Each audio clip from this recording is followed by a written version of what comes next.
নাটক নাটকের মতো মঞ্চস্থ হবে, যে সরকারকে যা ইচ্ছা গালাগালি দেবে, চলবে। এই মুহূর্তে আমাদের সঙ্গে রয়েছেন রূপা গঙ্গোপাধ্যায়। রূপাদি, যে প্রশ্ন, এতদিন সরকারি হলে সিনেমা চলতো, অনেকে বলতো চলতো না, কিন্তু দীর্ঘদিন পর তৃতীয় রিলিজ এবং একাডেমি অফ ফাইন আর্টস চলছে। সরকারি হলে সমস্ত সিনেমা চলবে তো? কি হিরো ডিরেক্টর চলবে তো? কি দেখা যাচ্ছে? তার মানে সব চলবে। আবার বাংলা সিনেমা হলে প্রতিটা ভালো সিনেমা এবং বাঙালির প্রত্যাবর্তন আশা করি আমরা এইভাবেই একটা সূচনা করব।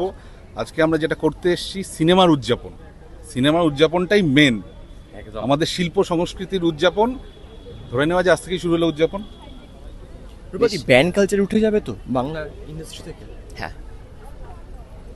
কথায় কথায় ব্যান করে দেওয়া, এটা হবে না? না, হবে না। বাংলা সিনেমার যে ঐতিহ্য সেটা আবার ব্যাক করছে। একদম। নাটক নাটকের মতো মঞ্চস্থ হবে, যে সরকারকে যা ইচ্ছা গালাগালি দেবে, চলবে। অর্থাৎ আপনারা শুনলেন বিধায়ক রূপা গঙ্গোপাধ্যায়, তিনি স্পষ্ট জানিয়ে দিলেন যে সিনেমার মতো চলবে, নাটক নাটকের মতো চলবে। তবে স্বাভাবিকভাবেই নন্দনে অনেক ক্ষেত্রে যে অভিযোগ উঠতো যে সরকারি হলে বিভিন্ন সিনেমা চালাতে দেওয়া হয় না, সেখান থেকে দাঁড়িয়ে তিনি যেমনটা বললেন, নবনির্বাচিত বিধায়ক, যে প্রত্যেকটা সিনেমা চলবে, দর্শকরা ঠিক করবে কোনটা চলবে কোনটা চলবে না।